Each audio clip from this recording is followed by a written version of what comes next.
नमस्कार बच्चों, कैसे हैं आप लोग? मुझे पूरी उम्मीद है कि आप सब मज़े में होंगे और हाँ, पढ़ाई भी कर रहे होंगे। चलिए, हम आज का अपना पाठ शुरू करते हैं। बच्चों, क्या आप कभी पहाड़ी इलाकों में गए हैं? वहाँ के सुंदर सुंदर पर्वत, खूबसूरत प्रकृति के नज़ारे, कहीं ऊंची ऊंची पहाड़ियाँ, कहीं नदियाँ, कहीं दरिया, कहीं पर झरने बह रहे होते हैं। पर्वतों पर घर भी कहीं कहीं नजर आते हैं और वो दूर से ही नजर आना शुरू हो जाते हैं। कोई घर किसी एक जगह पर और कोई किसी दूसरे किनारे पर। कभी-कभी एक दूसरे के साथ-साथ भी 5-10 घर इकट्ठे बने होते हैं, लेकिन होते अलग-अलग हैं। तो बच्चों, आज का हमारा पाठ भी कुछ ऐसा ही है। इसमें हम ऐसे ही सुंदर-सुंदर घरों के बारे में पढ़ेंगे, जो अलग-अलग जगहों पर बने हुए हैं। बच्चों, यह कहानी शुरू होती है श्रीनगर से। आज हम अपनी ईवीएस यानी कि पर्यावरण अध्ययन की पुस्तक का अध्याय 18 ऐसे भी होते हैं घर पढ़ने जा रहे हैं। बच्चों, यह कहानी है श्रीनगर के एक स्कूल में, जहां बच्चों का कैंप लगा है और अलग-अलग जगह से बच्चे इस कैंप में भाग लेने आए हैं। यहाँ एक व्यक्ति किसी एक बच्चे से पूछता है कि भाई, आज स्कूल में बड़ी चहल पहल है, क्या बात है? तो वो बच्चा अब पाठ के माध्यम से अपनी बात बताना शुरू करता है। बच्चा कहता है, मेरा नाम नसीम है। मैं श्रीनगर में रहता हूँ। कल से हमारे स्कूल में बहुत चहल पहल है। यह पूरे 7 दिनों तक रहेगी। जानते हो क्यों? हमारे स्कूल में कैंप जो लगा है। कैंप में कई जगहों से बच्चे आए हैं। मैदान में टेंट लगाकर सबके रहने का इंतजाम किया गया है। तो बच्चों, जैसा कि आप देख रहे हैं, मैदान में टेंट लगे हैं। उसमें सभी बच्चों के रहने का इंतजाम किया गया है। सभी बच्चे बहुत खुश दिखाई दे रहे हैं। उन्हें तो यूं लग रहा है कि वो धरती के स्वर्ग में ही आ गए हैं। शायद ऐसा नजारा उन्होंने कभी भी नहीं देखा। कितनी सुंदर सुंदर पहाड़ियां और कई पहाड़ियां बर्फ से ढकी हुई। धूप के कारण वो एकदम सफेद चादर ओढ़े लग रही हैं। ऊंचे ऊंचे पेड़, चारों ओर हरियाली, इस कैंप का तो नजारा ही देखने लायक है। तो बच्चों, इस कैंप में अलग अलग जगहों से, जैसे कि असम, राजस्थान, दिल्ली और पहाड़ी इलाकों से भी बच्चे आए हैं। सभी ने अपना अपना सामान अपने अपने टेंट में रख दिया है। घूम घाम कर अब वो लोग थक गए हैं, क्योंकि यहाँ तो वो पैदल ही घूमने निकले थे। अब उनके अध्यापक उन्हें कह रहे हैं कि खाना खाएं और सो जाएं। कल से हमारा ये कैंप शुरू हो जाएगा। अब नसीम बता रहा है कि हमने स्कूल को बहुत खूब सजाया है। कुछ बच्चों ने कपड़ों की कतरनों से झालर बनाकर उन्हें दरवाजे पर लगाया है। कुछ ने बादाम के छिलकों से पोस्टर बनाए हैं। कहीं तो सूखे पत्तों तथा लकड़ी के बुरादे से रंगोली बनाई गई है। बच्चों, आज कैंप का पहला दिन है। सभी बच्चे बहुत खुश हैं। सुबह सब बच्चे इकट्ठे हुए और जमीन पर एक गोला बनाकर बैठ गए। सबने अपना अपना परिचय दिया। सबने अपने बारे में बताया कि वे कहाँ रहते हैं, क्या खाना पसंद करते हैं। बच्चे अपने साथ अपने घर और परिवार की तस्वीरें भी लाए हैं। बारी-बारी से सब बच्चों ने अपने घरों के बारे में भी बताया। सबसे पहले भूपेन के समूह की बारी आई। भूपेन ने अपना नाम बताया और फिर अपने बारे में बताना शुरू किया। उसने कहा, मैं असम के मोलन गांव से आया हूँ। हमारे यहाँ बहुत बारिश होती है, इसलिए हमारे घर जमीन से लगभग 10 से 12 फुट ऊंचे बने होते हैं। इन्हें मजबूत बांस के खंभों पर बनाते हैं। ये घर अंदर से भी लकड़ी के ही बने होते हैं। तो बच्चों, जैसा कि आप चित्र में देख रहे हैं, असम में किस प्रकार के घर हैं। देखिए, ये जमीन से कितनी ऊंचाई पर बने हुए हैं और देखने में भी कितने सुंदर लग रहे हैं। घर में ऊपर जाने के लिए सीढ़ी भी लगाई गई है। तो भूपेन ने बताया कि असम में ज्यादातर घर इसी तरह के बांस के खंभों पर बने होते हैं। तो बच्चों, अब आप क्या सोच सकते हैं, यहाँ बांस के खंभों पर घर क्यों बनाए जाते हैं?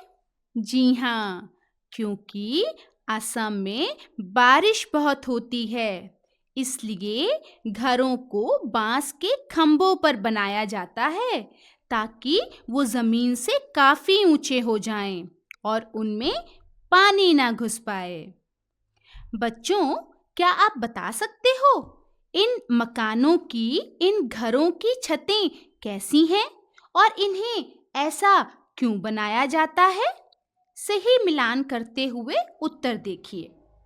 जी हाँ, हमारे पास 2 सारनियां हैं। एक तरफ है इन मकानों की छतें और दूसरा पॉइंट है इससे छतों का पानी।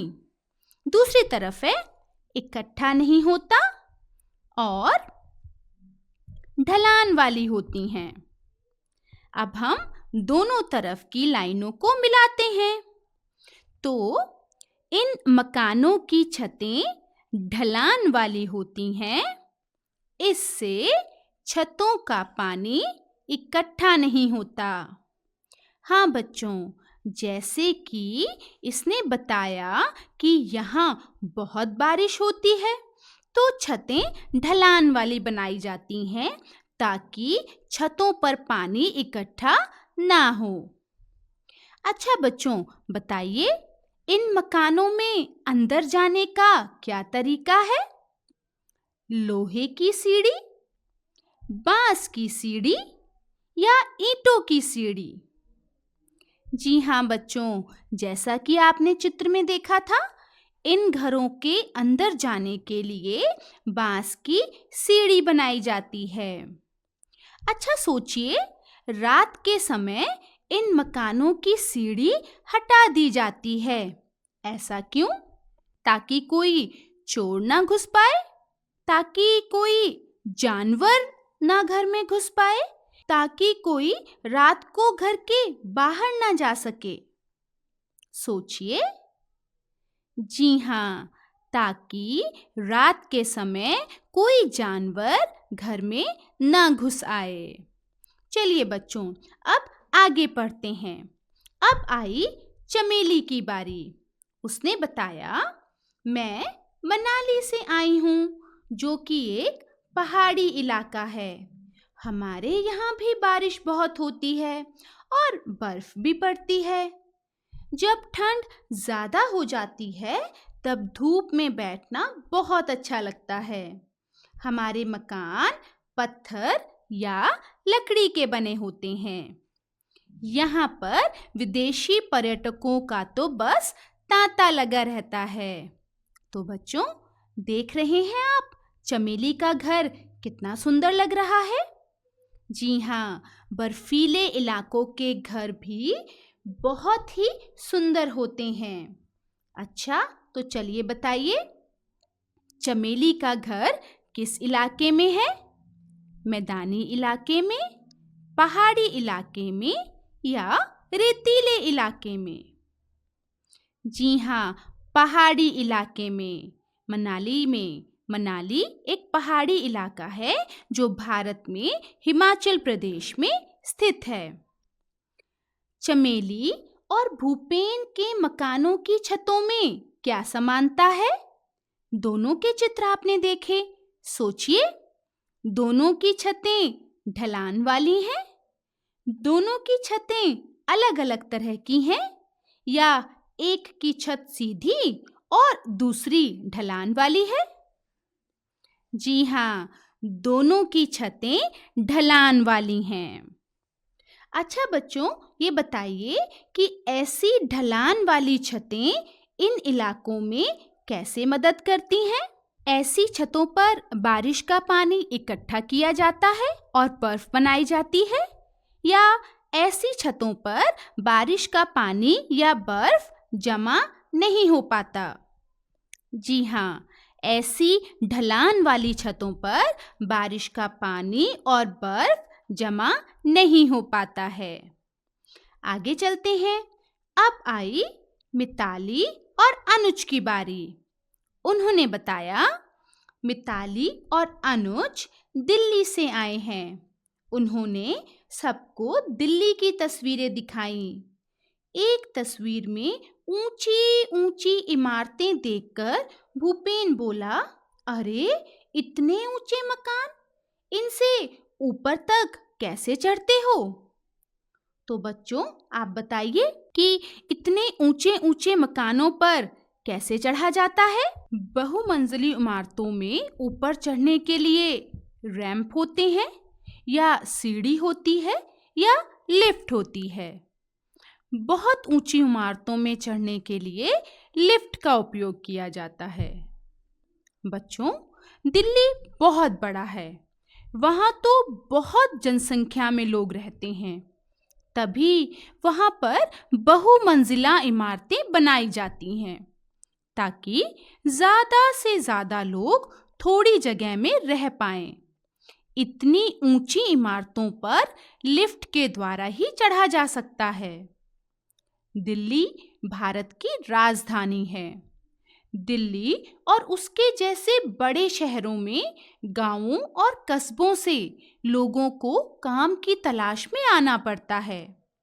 ये लोग अक्सर शहर में ही बस जाते हैं। यहाँ रहने वाले लोग ज़्यादा हैं और जगह कम है। बहुत लोगों के पास मकान तो होते ही नहीं हैं। उन्हें झुग्गी झोपड़ियों में रहना पड़ता है और कई लोगों के पास तो वह भी नहीं है। लोग जहाँ जगह मिले वहीं सो जाते हैं, सड़कों पर, फुटपाथ पर या रेलवे स्टेशनों पर। वाकई शहरों में घरों का होना एक बहुत बड़ी समस्या है। उसके बाद आए काशीराम। काशीराम ने बताया कि मैं राजस्थान के एक गांव से आया हूँ। हमारे यहाँ बारिश बहुत कम होती है और खूब गर्मी पड़ती है। हम लोग मिट्टी के घरों में रहते हैं। घरों की दीवारें बहुत मोटी होती हैं। इन दीवारों को मिट्टी से लीप पोत कर सुंदर बनाया जाता है। छतें कटीली झाड़ियों की बनी होती हैं। तो बच्चों, जिन लोगों के पास घर नहीं होते, वो बेचारे कैसे फुटपाथों पे सोकर रात गुजारते होंगे? उनका कोई एक निश्चित स्थान नहीं होता। जहाँ घूमते घूमते रात पड़ी, वहीं अपना बसेरा बनाकर सो जाते हैं। गर्मी, सर्दी सब उन्हें सहनी पड़ती हैं। जब ज़्यादा ठंड होती है तो हम लोग कैसे अपने घरों में आराम से गरम बिस्तर में रजाई लेकर सोते हैं, लेकिन वो बेचारे ठंड में ठिठुर कर न जाने कैसे रात काटते होंगे। गर्मी में भी हम अपने घरों में पंखे, कूलर और एसी के आगे सोते हैं, लेकिन वे लोग अपना पसीना भी नहीं सुखा पाते। तो ऐसे लोगों के लिए कुछ ना कुछ कदम उठाए जाने चाहिए। तो बच्चों, इस तरह पाठ में एक-एक कर सभी टोलियों ने अपने-अपने घरों के बारे में बताया। सबके परिचय के बाद रंगारंग कार्यक्रम हुआ। बच्चों ने तरह-तरह के नाच किए, अपनी-अपनी भाषा में लोकगीत सुनाए। सबने इलायची और बादाम डाला हुआ कहवा पिया। अब ये कहवा क्या होता है? जी हाँ, श्रीनगर में एक गरम पेय, या हम कह सकते हैं वहाँ की चाय, उसे कहवा कहा जाता है। बहुत मजा आया। शाम को हम सब डल झील घूमने गए। वहाँ हमने एक हाउस बोट देखी। शिकारे में बैठे। कुछ बच्चों ने चप्पू भी चलाया। चारों तरफ नीले नीले पहाड़ और बीच में चार चिनारी। देखो बच्चों, आपको यहाँ हाउस बोट का चित्र दिखाया जा रहा है। ध्यान से देखिए, है ना कितना सुंदर। अच्छा, ये बताइए, हाउस बोट दूसरे घरों से कैसे अलग है? जी हाँ, हाउस बोट तैरते नहीं, जबकि दूसरे घर तैरते रहते हैं, या हाउस बोट तैरते रहते हैं जबकि दूसरे घर स्थिर रहते हैं? जी हाँ, हाउस बोट नदी में तैरते रहते हैं जबकि दूसरे घर स्थिर रहते हैं। तो बच्चों, आपको क्या लगता है, आप ऐसे घर में रहना पसंद करोगे? हाँ, सही, ऐसे घर में रहना हर कोई पसंद करेगा। चलिए, अब यहाँ श्रीनगर का नज़ारा देखते हैं। नज़ारा तो बहुत ही सुंदर है। कैंप वाले बच्चों ने भी खूब मज़ा किया। उन्होंने सारा श्रीनगर घूमा। उनका 7 दिन का कैंप का समय कैसे बीता, ये उन्हें पता ही नहीं लगा। उनका ये सफ़र बिल्कुल भी भूलने वाला नहीं था। चलिए, अब हम कुछ चित्र देखकर इन घरों के नामों को मिलाते हैं। हमारे पास एक तरफ चित्र है इग्लू, हाउस बोट, बहुमंजिला इमारत, तंबू और झोंपड़ी का। बिल्कुल सही मिलाया। अच्छा बच्चों, क्या आप बता सकते हैं कि आपका घर किन-किन चीज़ों से बना है? यहाँ पर घर बनाने वाली अलग-अलग सामग्रियों के बारे में बताया गया है। आपने उन चीज़ों पर सही का निशान लगाना है जिन चीज़ों से आपका घर बना है। हमारे पास है घास, मिट्टी, लकड़ी, सीमेंट, कैनवास, लोहा, प्लास्टिक, चूना, बांस, ईंटें, कांच और पत्थर। हमारा घर बनाने में ज़्यादातर इस्तेमाल होने वाली चीज़ों में आता है लकड़ी, सीमेंट, लोहा, ईंटें और कांच। बच्चों, आप सभी अपनी-अपनी कॉपियों पर एक कॉलम बनाएंगे और अपने घर को बनाने के लिए जो सामान लगा है उसे लिखेंगे। अच्छा बच्चों, आपने अपने आसपास के मकानों को भी देखा होगा, तो आपने उन्हें देखकर सूची बनानी है कि वे मकान किन-किन चीज़ों से बने हैं। तो बच्चों, देखा हमारा पाठ कितना मज़ेदार था। इस पाठ में हमने अलग-अलग तरह के घरों के बारे में देखा।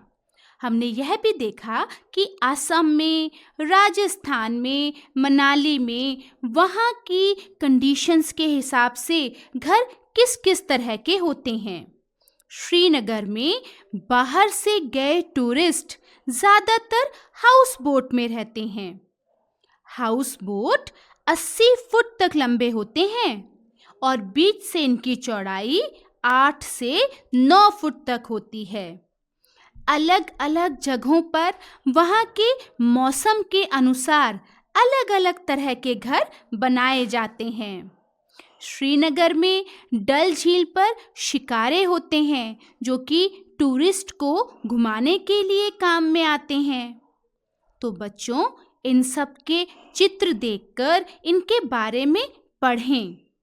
अब जब कैंप का समय खत्म हो गया था तो बच्चे घर जाने के समय उदास थे क्योंकि वो एक दूसरे से अब अलग नहीं होना चाहते थे। तो इस तरह बच्चों का कैंप खत्म हुआ और हमारा पाठ भी खत्म हुआ। तो बच्चों, पढ़ते रहें, मुस्कुराते रहें और हमेशा खुश रहें। धन्यवाद।